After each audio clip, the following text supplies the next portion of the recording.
Bismillahirrahmanirrahim. Assalamualaikum warahmatullahi wabarakatuh. Alhamdulillahirabbil alamin. Anak-anakku yang Ustadzah cintai dan Ustadzah banggakan, bagaimana kabarnya pada hari ini? Semoga semuanya selalu dalam keadaan sehat walafiat. Berjumpa kembali dengan Ustadzah Ulia. Insya Allah pada kesempatan ini kita akan belajar tema 3 subtema 1 Mapel IPA, yaitu tentang bagian-bagian tumbuhan. Nah, sebelum kita mulai belajar, mari bersama-sama kita membaca basmalah. Bismillahirrahmanirrahim.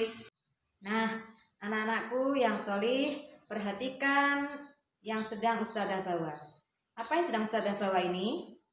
Silakan jawab di rumah. Ya, betul sekali. Ustadzah sedang membawa tumbuhan. Nah, tumbuhan ini Ustadzah ambil di taman sekolah kita. Nah, mari perhatikan bersama-sama ya. Pernahkah kalian memperhatikan bagian-bagian pada tumbuhan? Oke, kita amati satu persatu mulai dari bagian bawah ya. Bagian bawah sini ada bagian yang namanya akar ya. Kemudian naik lagi ada batang, kemudian ada daun, ada bunga, dan biasanya pada tumbuhan lain ada bagian buah dan biji. Nah, setiap bagian tersebut mempunyai fungsi yang berbeda-beda. Nah, ibarat manusia, misal tangan fungsinya untuk memegang, kaki untuk berjalan, dan lain sebagainya. Untuk itu, mari kita pelajari satu persatu. Baik, kita mulai dari akar. Akar merupakan bagian tumbuhan yang tumbuh di dalam tanah. Nah, secara umum jenis akar dibagi menjadi dua, yaitu ada akar serabut dan ada akar tunggang. Nah, anak-anak, apa kalian pernah melihat kedua akar ini? Nah, kita lihat satu persatu ya. Akar serabut biasanya dimiliki oleh tumbuhan berkeping satu yang disebut dengan tumbuhan monokotil.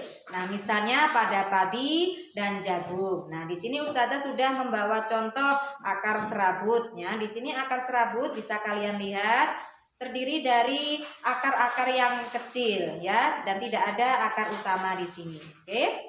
Selanjutnya ada akar tunggang. Akar tunggang dimiliki oleh tumbuhan berkeping dua, yaitu tumbuhan dikotil. Contohnya yaitu pada akar mangga dan akar jambu. Nah, di sini Ustadzah membawa contoh tumbuhan dengan akar tunggang. Kita lihat ya, di sini ada akar tunggang, ada akar utama yang dia lebih besar dan tumbuh akar-akar kecil di samping-sampingnya ya. Ini disebut dengan akar tunggang. Nah, apa maksudnya tumbuhan monokotil? Monokotil adalah tumbuhan yang memiliki biji tunggal yang tidak berbelah.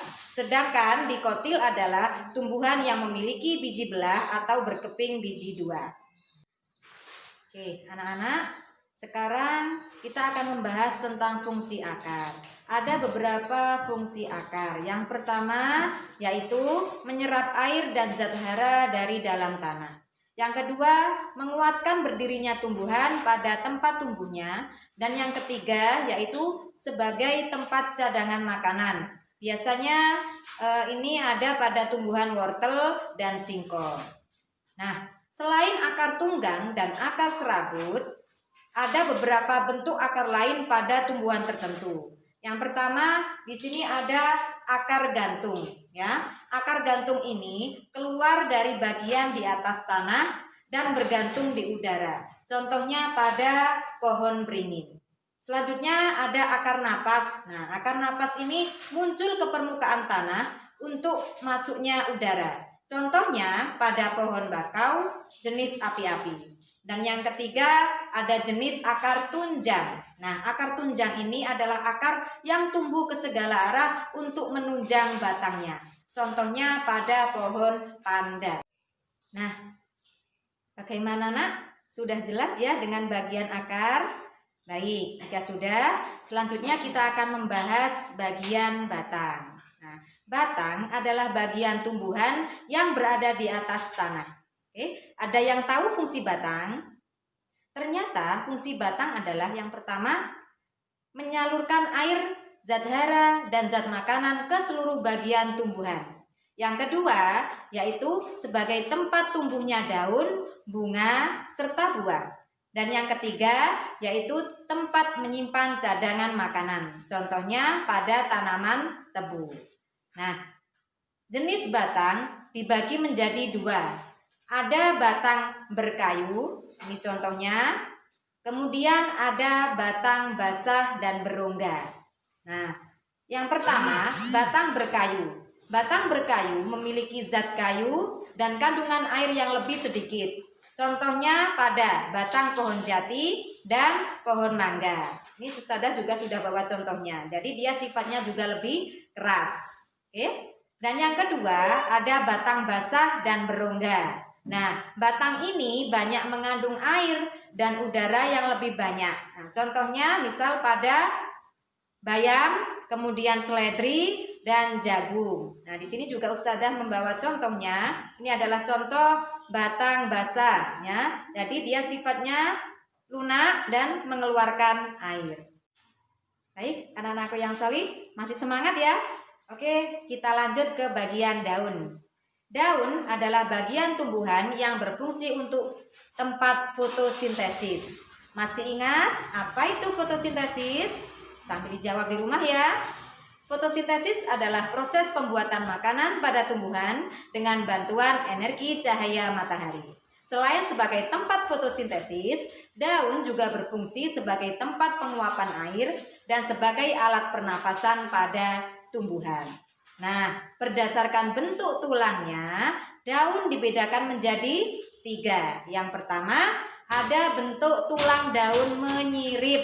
Nah, ini contohnya. Nah, ya. Selain ini, contohnya juga ada pada daun mangga dan daun jeruk, ya. Kemudian yang kedua, ada bentuk tulang daun menjari. Nah, seperti ini contohnya. Dikatakan menjari karena bentuknya memang seperti jari kita ya. Contohnya yaitu ada pada daun pepaya dan daun singkong. Dan yang terakhir yaitu ada bentuk tulang daun sejajar. Nah, ini contohnya ya. Selain itu terdapat juga pada daun jagung dan rumput. Oke? Nah, yang terakhir adalah bagian bunga, buah, dan biji. Bagian bunga memiliki peran penting dalam perkembangbiakan tumbuhan karena pada bunga terdapat alat perkembangbiakan, yaitu ada putik yang disebut dengan alat perkembangbiakan betina dan benang sari, alat perkembangbiakan jantan. Nah, bunga tersusun atas beberapa bagian, yaitu mulai dari bagian atas ada mahkota bunga, yaitu bagian yang paling cantik pada bunga. Kemudian ada putik, benang sari, kelopak, dan bakal buah serta bakal biji. Dan setelah bunga itu berkembang, yaitu putik diserbuki oleh benang sari, maka akan tumbuh menjadi biji. Dan biji ini akan berkembang menjadi buah.